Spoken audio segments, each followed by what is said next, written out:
on est toujours dans la série de prédications sur les béatitudes.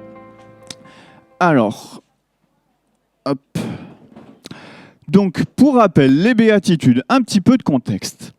Les béatitudes, c'est l'introduction, donc c'est un sermon que Jésus a fait et... je la refais. Les béatitudes, c'est l'introduction à un sermon que Jésus a fait. C'est une introduction au sermon sur la montagne, donc qui est dans les chapitres 5 à 7 de l'évangile de Matthieu, qui est, je pense, un des sermons les plus connus de Jésus, où il aborde une thématique très particulière, c'est la thématique de la vie religieuse. L'hypocrisie religieuse et la véritable vie religieuse, la véritable foi.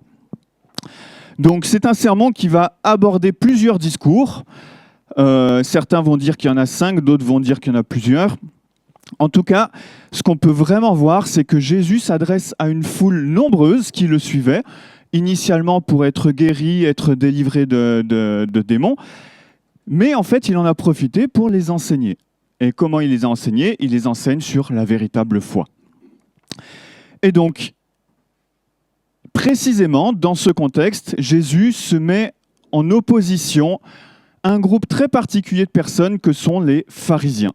On en entend souvent parler, les pharisiens, c'était des religieux juifs qui prenaient tout au pied de la lettre, littéralement. C'est-à-dire que vraiment, pour tous les commandements de la loi, ils allaient toujours plus loin, ils cherchaient toujours à obéir parfaitement à la loi.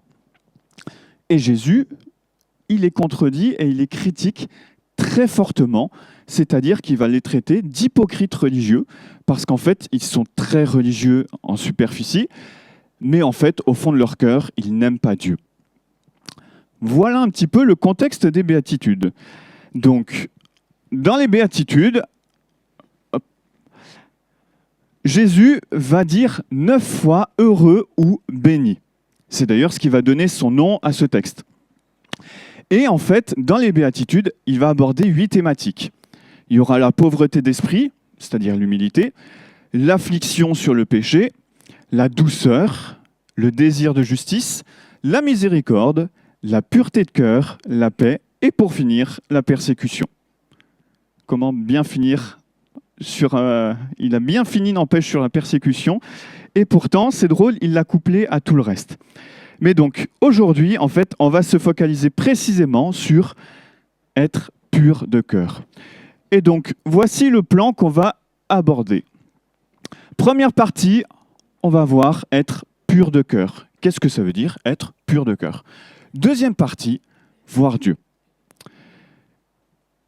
Alors, peut-être on peut juste afficher le verset du jour, c'est, merci Julie, donc c'est « Heureux les gens purs de cœur, car ils verront Dieu ».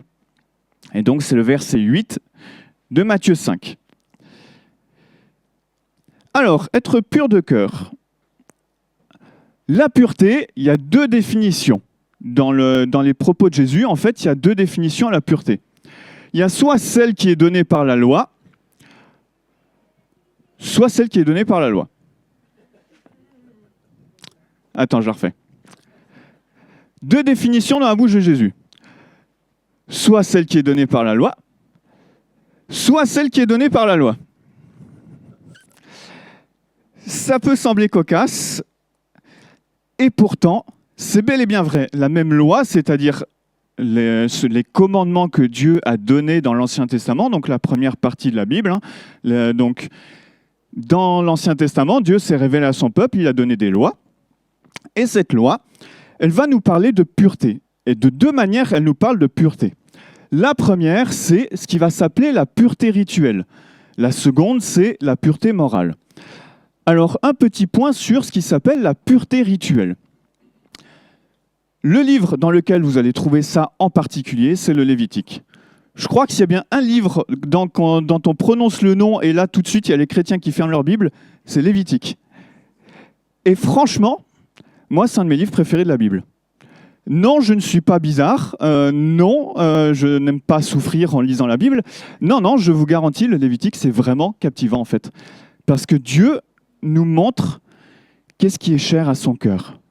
Il se révèle à un peuple d'une manière bien particulière. Il lui donne des lois. donc des lois religieuses, mais aussi des lois sociales, en fait des lois simplement pour le peuple, pour pouvoir vivre ensemble. Et en fait, dans tout ce mélange, dans tout ce nuage de lois, il y a cette notion de pureté rituelle qui revient très régulièrement. La pureté rituelle, en gros, ce n'était pas un péché. Ça, il faut bien l'avoir en tête. Si on était impur rituellement, on n'était pas en état de péché. C'était des conditions particulières selon des circonstances. Par exemple, si les dames avaient leurs règles, leur menstruation, ça les rendait impures. Si on touchait un cadavre, ça rendait impur. Il y avait tout un contexte comme ça, des cas, qui nous rendaient rituellement impurs. Concrètement, qu'est-ce que ça veut dire? Ça veut dire, tu n'as pas péché. Par exemple, pour les menstruations, c'est naturel. Donc Dieu n'a pas placé en fait un piège. C'est simplement juste pour dire, attention.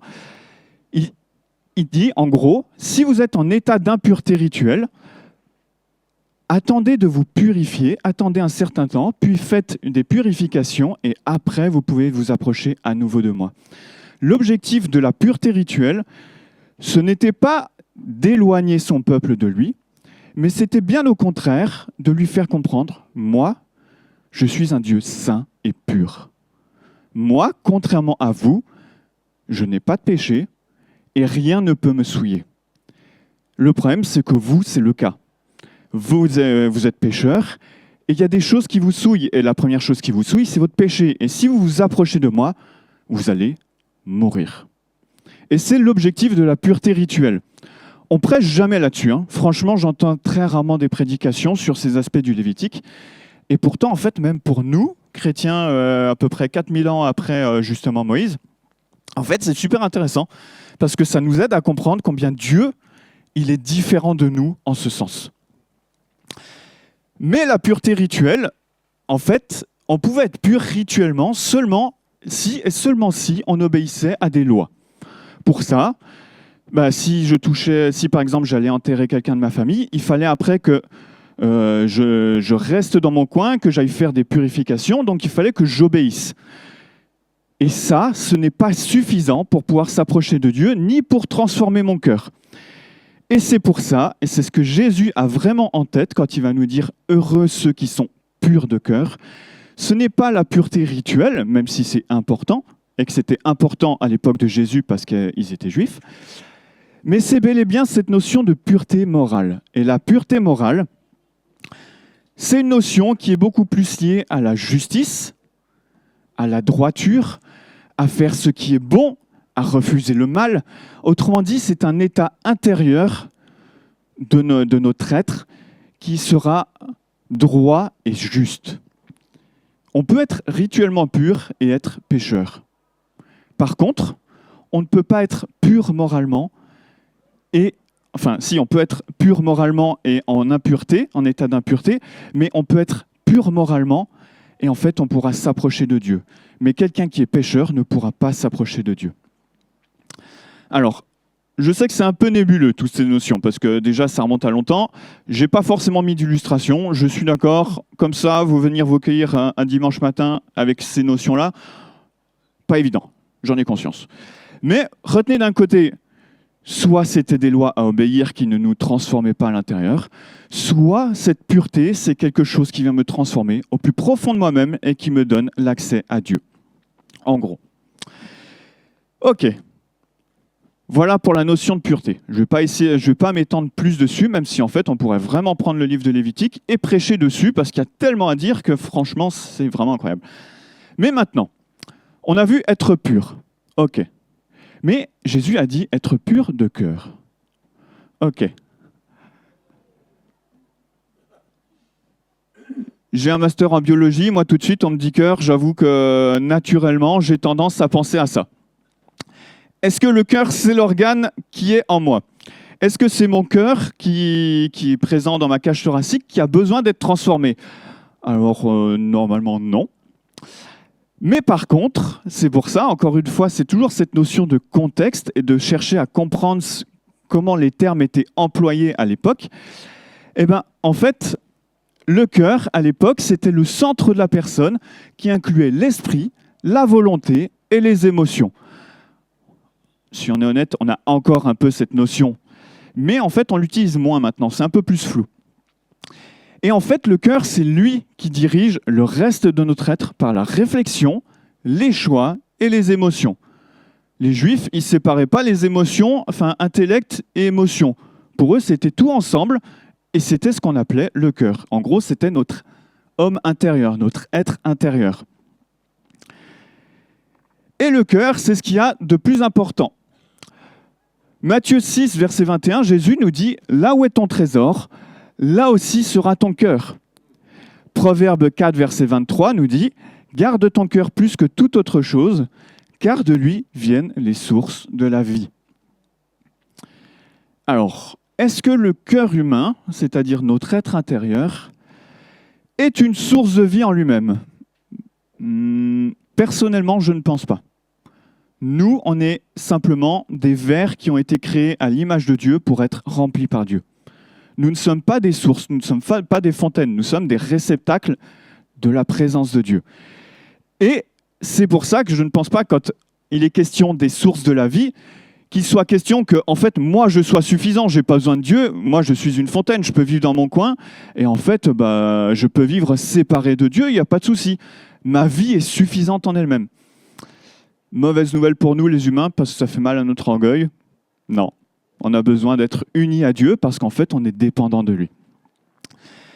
Mais du coup, ce qu'il est dit dans le Proverbe 4 et en Matthieu 6, en gros, c'est selon ce que notre cœur va préférer, c'est-à-dire la pureté ou l'impureté, le bien, le mal, quels sont mes choix, qu'est-ce que je préfère à tout prix.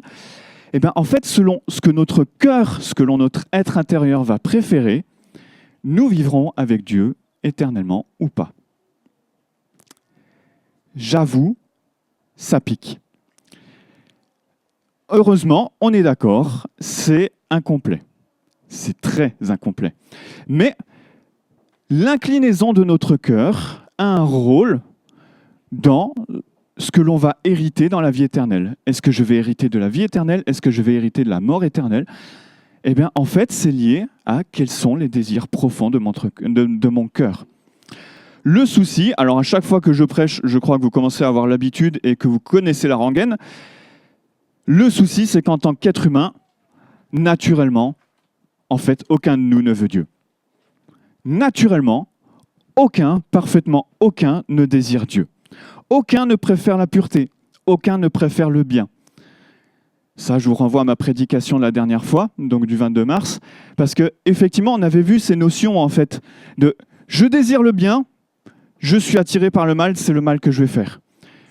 Et en fait, c'est ce que l'on constate encore et toujours. Nous sommes attirés par le mal. Et donc, c'est pour ça, on va avoir trois petites notes. Première note, c'est que nous qui sommes chrétiens, c'est-à-dire qui avons placé notre foi en Jésus-Christ, eh bien, en fait, nous vivons ce qu'on appelle la lutte intérieure. Je ne vais pas reprêcher ma prédication du 22 mars parce que ce serait copier-coller, donc je vous renvoie simplement prédication du 22 mars dernier, 22 mars 2026. Vous pouvez la retrouver sur YouTube, et en fait, où on abordait ces notions-là. Mais tout chrétien qui est véritablement vivant spirituellement va vivre la lutte spirituelle, la lutte intérieure. Nous sommes déchirés entre bien et mal, tout le temps. Et le problème, c'est que moi, il y a une question qui, pendant longtemps, m'a taraudé intérieurement. Et peut-être ça taraude certains, je ne suis pas sûr, mais peut-être. C'est, est-ce que je vais être exclu de la présence de Dieu à cause de cette lutte en moi et à cause de toutes mes chutes ?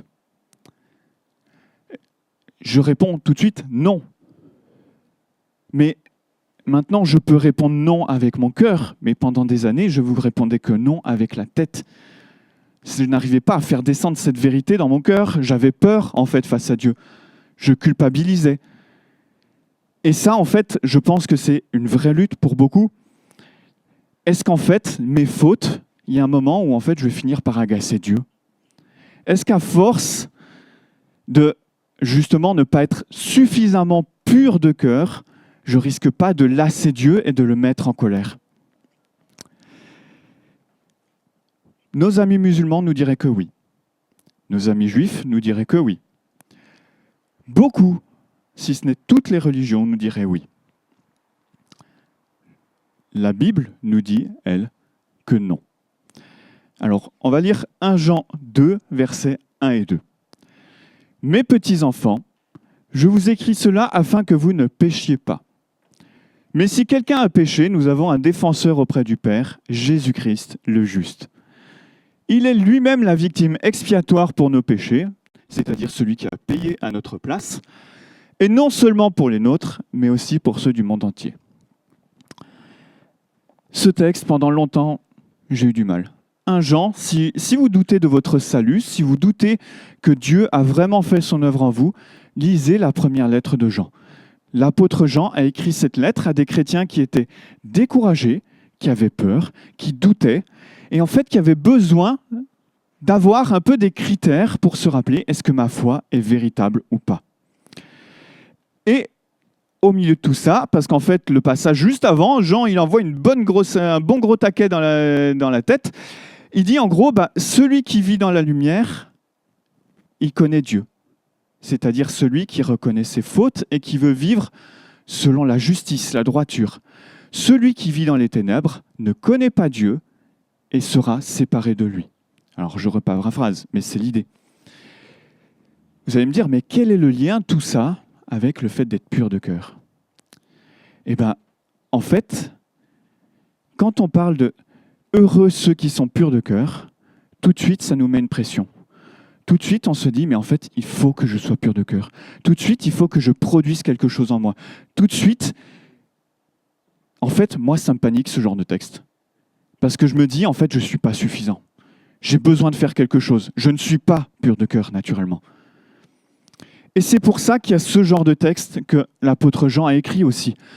Pour nous rappeler que oui, vous n'êtes pas suffisant. Oui, vous n'êtes pas pur de cœur. Mais Jésus-Christ. Et alors, Jean, il nous fait une nuance dans ce texte. Il nous dit, « Je vous écris cela afin que vous ne péchiez pas. Mais si quelqu'un a péché, nous avons un défenseur auprès du Père, Jésus-Christ le juste. » Jean nous encourage à la sainteté, c'est-à-dire au fait de ne pas pécher, de ne pas désobéir à Dieu. Sauf qu'en fait, il nous connaît. L'apôtre Jean nous connaissait sans même nous connaître, parce que lui-même était humain. Quelle est la réalité? C'est qu'en fait, on sait tous que jusqu'à notre mort, on va continuer à pécher. Peut-être qu'il y a des gens qui seront très saints et qui vont pécher peut-être 3 fois dans leur vie. Désolé, mais ce n'est pas suffisant, 3 fois. Et vous aurez quand même besoin du pardon de Dieu. Moi, je suis loin des 3 fois, j'avoue. Mais il n'empêche que ce que Jean dit, ce n'est pas si vous péchez de manière ponctuelle qui est un problème. Enfin, c'est un problème, mais Dieu a déjà pris ce problème. Le vrai problème dans vos cœurs, c'est si vous n'êtes pas pur de cœur. Si vous choisissez de demeurer dans le péché. Demeurer dans le péché, ça veut dire on sait qu'on fait quelque chose qui déplaît à Dieu et on choisit de rester dedans. Je vous rassure, ça met des taquets à tout le monde, ça. J'ai de quoi vous raconter après. Mais demeurer dans le péché, on le sait tous quand c'est le cas. Soyons honnêtes, on a tous ce petit pressentiment ou cette petite voix qui nous dit « Est-ce que tu es sûr que ça, c'est la bonne chose à faire? Est-ce que tu es sûr que ça... » Alors, petit exemple, je sais pas, il est 17h, vous avez un peu faim. Oh, il y a un petit morceau de fromage qui traîne dans le frigo. Est-ce que c'est vraiment raisonnable, là, en cet instant, d'aller prendre ce petit morceau de fromage, alors que peut-être, en fait, on ne va pas manger dans longtemps, mais enfin, vous avez compris l'idée. Est-ce que là, je sais que, par exemple, il y a des activités que je dois lâcher, par exemple? Est-ce qu'il y a des choses que je priorise à tout prix avant Dieu? Soyons honnêtes, on le sait quand c'est le cas. Et c'est ce que Jean veut nous dire dans ce texte. Et c'est ce que Jésus nous dit dans les béatitudes. Heureux celui qui n'a pas un cœur partagé, celui qui a un cœur droit devant Dieu, qui sait que, ok, j'ai envie de faire ça, mais par la grâce de Dieu, je choisis de lui obéir. C'est ça, être pur de cœur. C'est ne pas avoir un cœur partagé, un cœur tiraillé, qui, au final, je me garde un petit bout de quelque chose et j'abandonne pas tout à Dieu. On le sait au fond de nous-mêmes. Notre être intérieur nous le dit quand c'est le cas. Alors, comme nous le dit Jésus, là où est ton trésor, là aussi sera ton cœur. C'est en ce sens-là que Jésus nous le dit. Non, vous n'allez pas vivre éternellement dans la présence de Dieu parce que vous aurez choisi ça. Ce n'est pas suffisant. Vous avez besoin du salut de Dieu. Vous avez besoin que ce soit Dieu qui vienne vous sauver. Mais ce que mon cœur désire montre est-ce que Dieu a vraiment fait son œuvre en moi. Notre inclinaison à aimer tel ou tel péché et à ne jamais le soumettre à Dieu témoigne de l'inclinaison profonde de notre cœur à ne pas aimer Dieu. Alors, je suis d'accord, pour l'instant c'est très lourd, j'en ai bien conscience. Ainsi, un cœur ne désirant pas Dieu ne vivra pas éternellement en sa présence. Le constat est fait, et c'est aussi tragique que ça. Et c'est pas parce qu'on dit toutes ces choses que ça rend les choses plus faciles. C'est pas parce que je dis qu'en fait mes actes auront des conséquences aussi graves qu'abandonner un péché sera forcément facile. La lutte contre le péché, ça peut engendrer de vraies souffrances dans certains domaines. Surtout en cas d'addiction ou d'attachement émotionnel fort. Une relation, par exemple. Il y en a plein des exemples.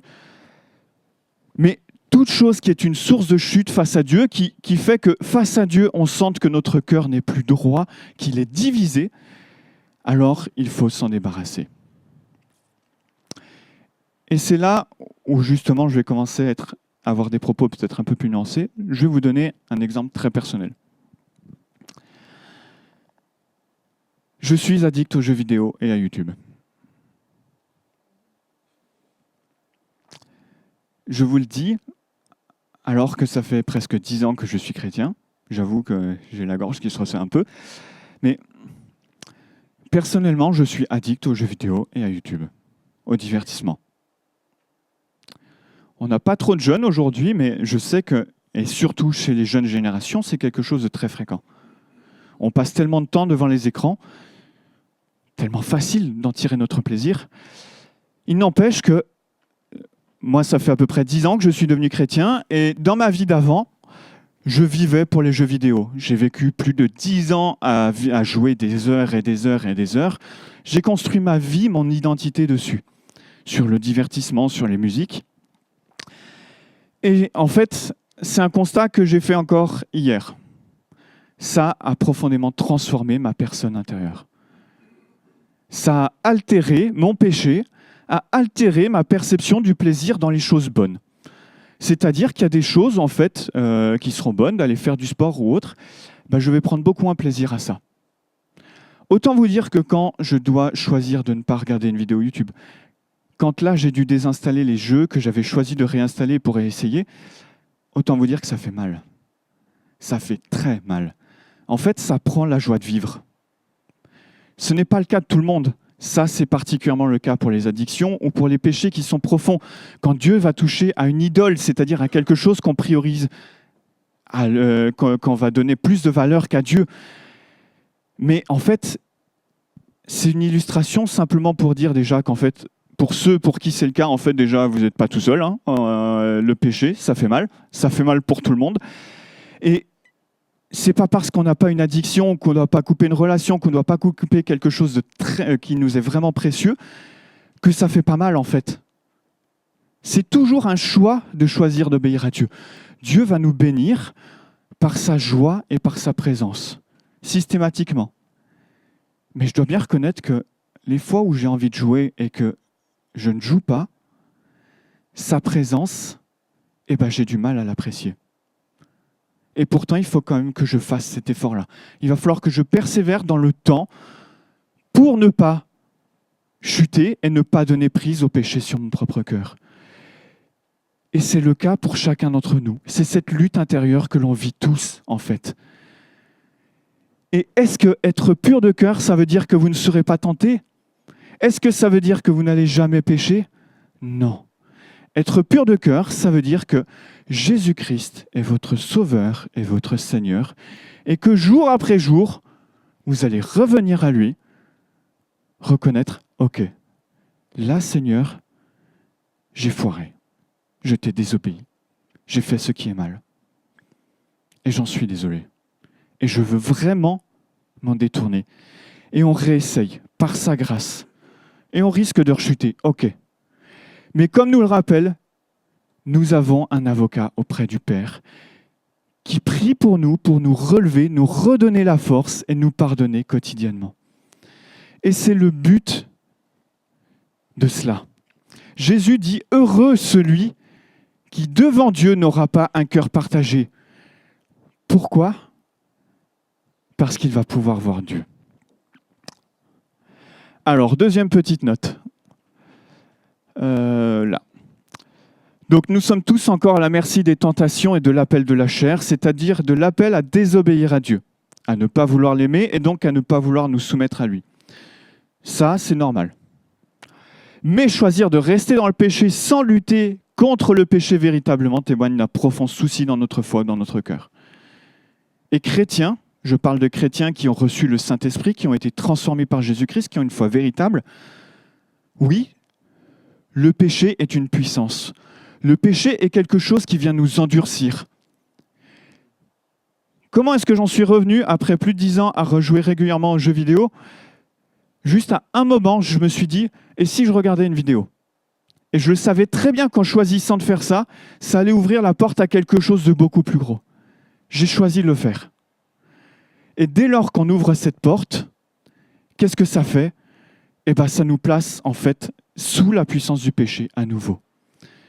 Nous ne sommes plus esclaves du péché. Nous sommes sauvés, rachetés par le sang de Jésus. Nous avons reçu le Saint-Esprit.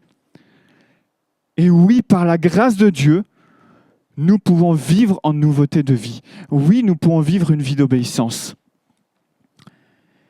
Et si nous constatons un péché récurrent, si nous constatons un péché qu'on n'arrive pas à abandonner à Dieu, alors il faut qu'on vienne devant Dieu d'un cœur pur, c'est-à-dire qu'on lui dise « Seigneur, tu vois mon cœur, tu vois là, ça va pas en fait.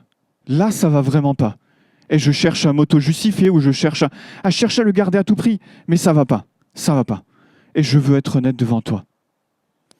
Viens me sauver, viens me sauver. » Et c'est cette attitude-là que Jésus veut que l'on ait. C'est ça la pureté de cœur.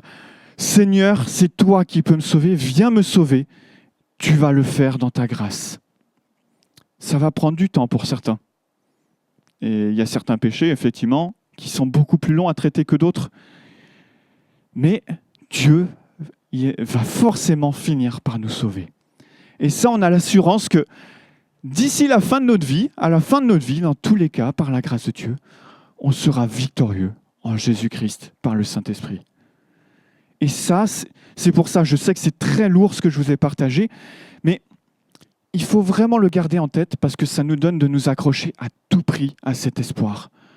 C'est Dieu, Dieu et encore rien que Dieu, par Jésus. Vous vous rappelez peut-être dans ma prédication de la dernière fois, j'avais une énorme slide, j'aurais peut-être pas dû l'enlever, une énorme slide, Jésus. Encore une fois, c'est la seule solution. C'est toujours la même solution. Et à chaque fois que je vais venir ici pour vous prêcher quelque chose, mon message ne va pas changer, parce que la Bible, elle ne change pas. Elle nous dit qu'il y a une seule solution au problème de l'humanité, c'est Jésus-Christ. Alors, troisième note. Bon, en fait, c'est ce que je viens de vous dire. On avance. Donc, pour résumer, c'est un appel à connaître Dieu et à placer notre foi en Jésus. Être pur de cœur, on ne peut pas. Donc, on a besoin de Jésus-Christ. Friendly reminder, Dieu nous aime vraiment. Donc, obéissons. Autre petit rappel amical, Dieu nous aime vraiment, encore. Et donc, là où on a échoué à obéir, venons à Dieu parce qu'il va nous pardonner et nous relever. Et je vous ai mis la couverture d'un bouquin, c'est ce bouquin. Franchement, tous ceux, alors si vous lisez l'introduction, peut-être certains ne lisent pas les préfaces des livres qu'ils lisent, mais souvent il y a des revues un peu de pasteurs, de gens qui en fait ont lu ce bouquin. Là, il y a quasiment une vingtaine de personnes qui ont lu ce bouquin et qui sont réputées plus ou moins internationalement et qui disent ce bouquin, c'est quasiment le seul bouquin que vous aurez à lire de votre vie. Outre la Bible, évidemment. Merci Matt. Outre la Bible, évidemment. Sinon, si on a un garde-15, c'est que la Bible. On est bien d'accord. Hein, on est bien d'accord. On nuance tout de suite. On garde la Bible. Et s'il faut en rajouter un seul en plus de la Bible, on est parfaitement d'accord, c'est celui-là.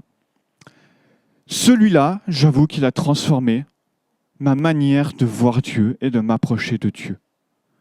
Là où j'étais esclave de la culpabilité, mais vraiment écrasé, hein. Quand je vous dis écrasé, ça va me durer des années, où je n'arrivais pas à lever la tête face à Dieu, et pourtant j'avais vraiment foi que Jésus avait fait son œuvre.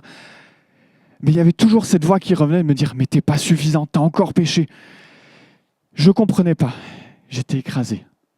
Ce livre, il est basé sur le texte de Matthieu 11, 29 à 30, où Jésus nous dit « Je suis doux et humble de cœur, venez à moi qui êtes fatigués et chargés d'un lourd fardeau.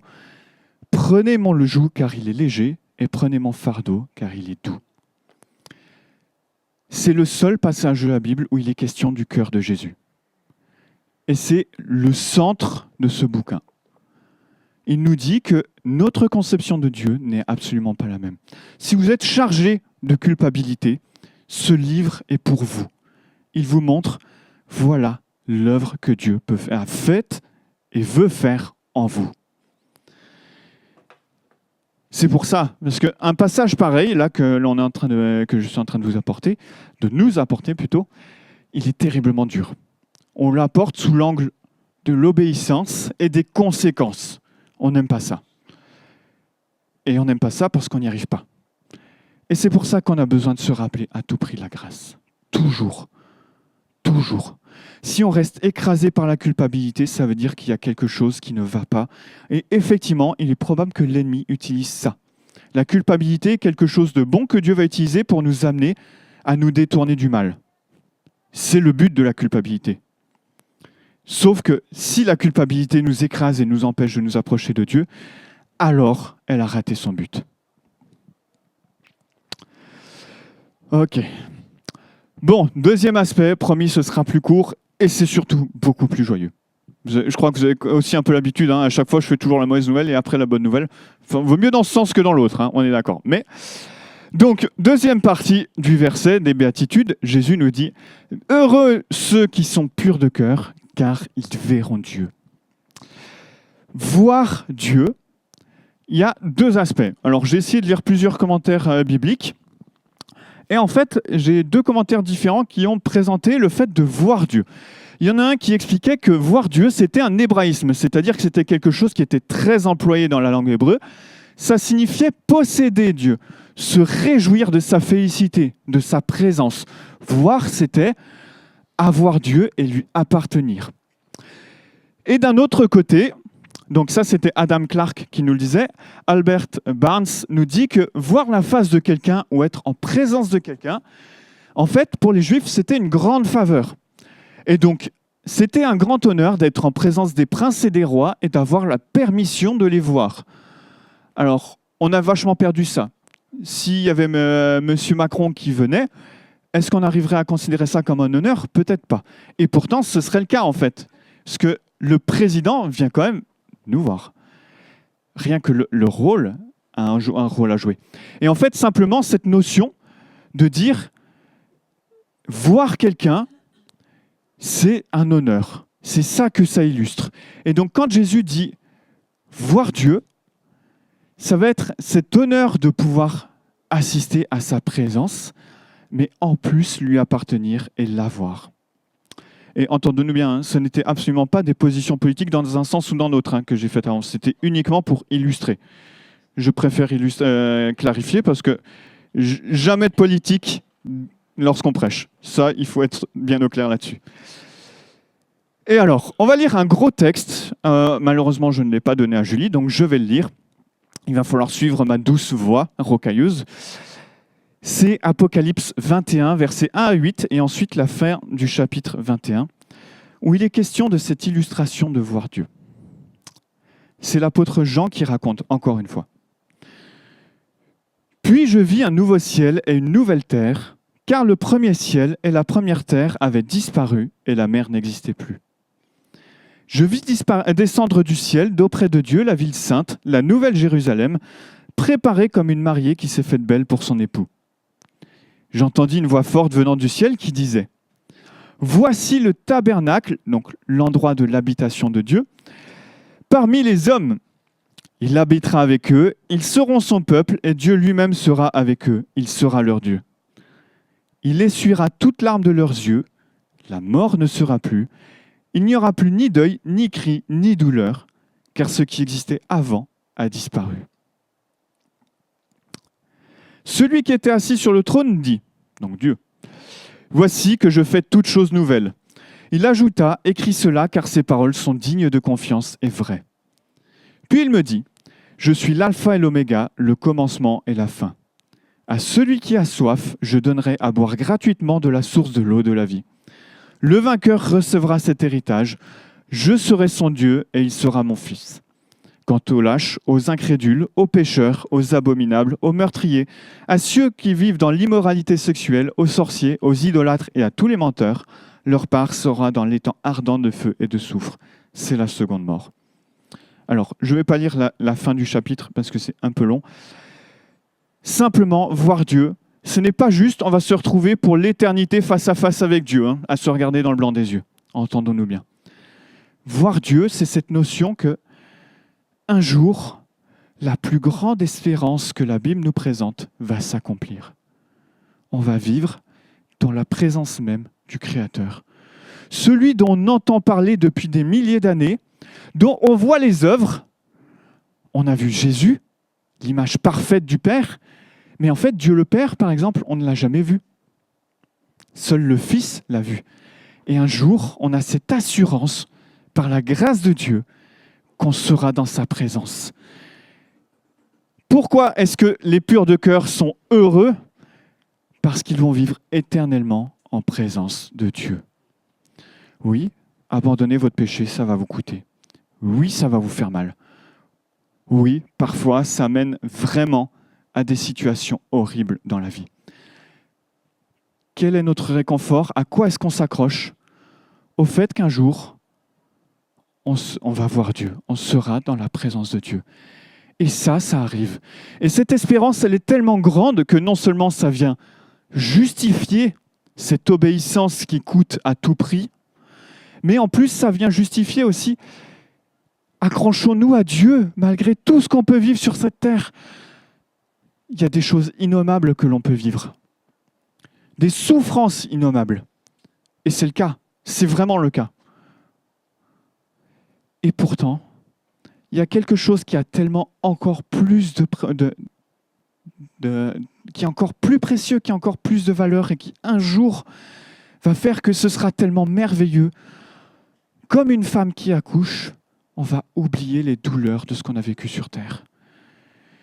C'est pour ça que Jésus dit « Heureux ceux qui ont le cœur pur, heureux ceux qui sont prêts à tout abandonner pour Dieu. » Je ne vous demande pas d'être des moines. Jésus ne nous dit jamais « Soyez des moines, abandonnez toutes vos responsabilités et allez vous isoler. Abandonnez tous vos plaisirs, abandonnez tout. » Non, ce n'est pas ce que Dieu nous demande. Dieu nous demande d'abandonner le péché dans nos vies. Souvent, ça veut bien dire abandonner des plaisirs, qu'on soit honnête. C'est étrangement lié quand même. Mais notre espérance, c'est Dieu. Et avec ça, il y a tout un lot de consolation en fait qui vient. Il y a plein d'autres bénédictions. On va vivre avec tous les frères et sœurs pour l'éternité. Alors certains verront peut-être ça comme une plaie, mais en tout cas, c'est une bénédiction parce qu'on sera tous transformés. Il n'y aura plus ni mort ni souffrance. Ah mince, attends, si c'est possible juste de retourner en arrière, merci Julie. Le bonheur éternel en présence de Dieu. La justice aura été rendue pour tous ceux qui auront souffert injustement, etc., etc., etc. Ça, c'est pareil, on pourrait faire une prédication entière là-dessus. Mais tout ça, ça va avec le fait de voir Dieu. Et on l'oublie. On l'oublie. Mais quand on lutte, quand on est au milieu de la fournaise, on a besoin de se le rappeler. Et en attendant, nous sommes comme Étienne. Alors, on va peut-être juste lire Acte 7, 55, si c'est possible de le projeter, s'il te plaît, Julie.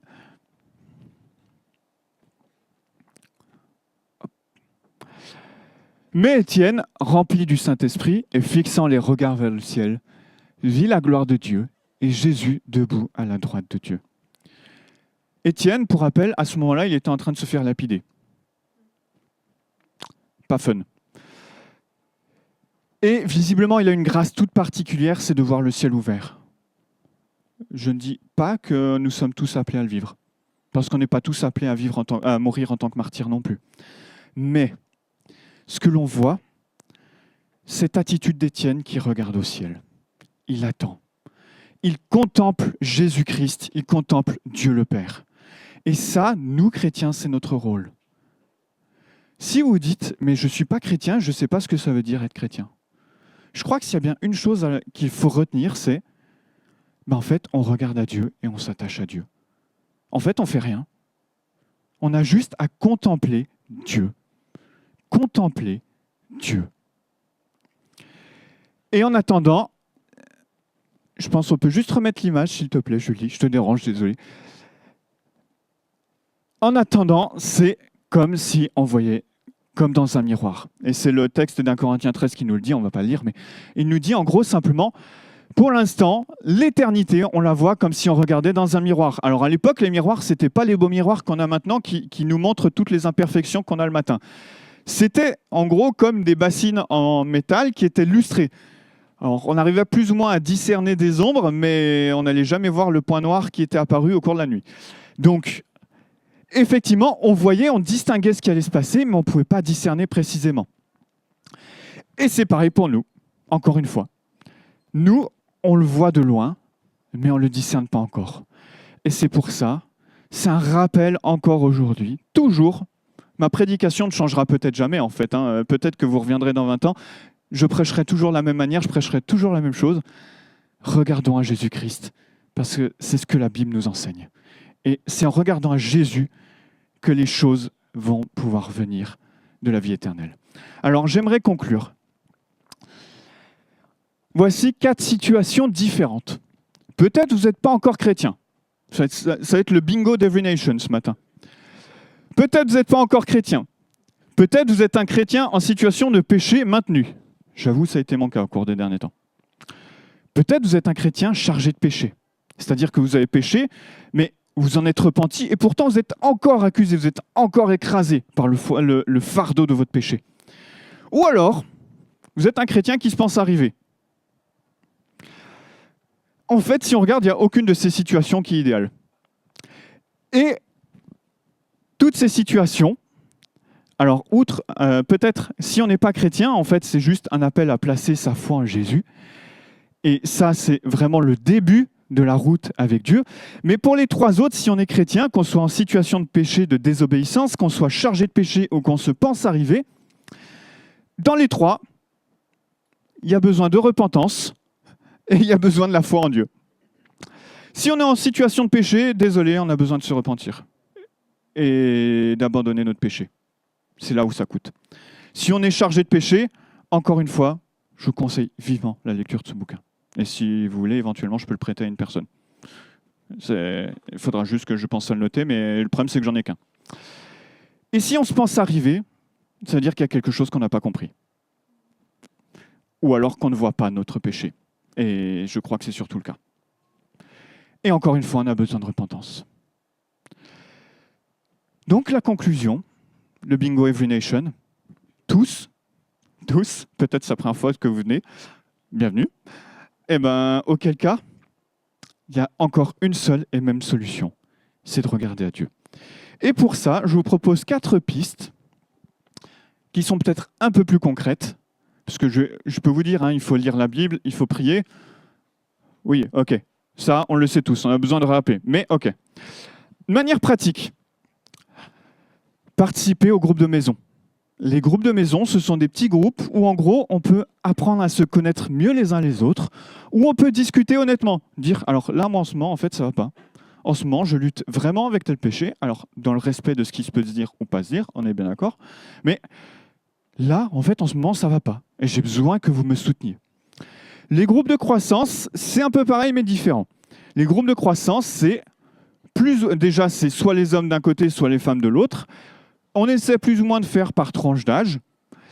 L'idée, c'est en gros de faire un petit groupe de 2 ou 3 personnes et de dire, en fait, là, concrètement, je veux vraiment apprendre à te connaître, voir ce que tu vis dans ta vie en ce moment, savoir quelle lutte tu as avec le péché. Tu luttes avec le fait de scroller sur Facebook pendant 3 heures? Ok, très bien. Et bien maintenant, tu vas m'être redevable. Maintenant, on va en discuter. Je vais te demander précisément comment ça se passe cette semaine. Je vais prier pour toi. Je vais essayer de t'encourager.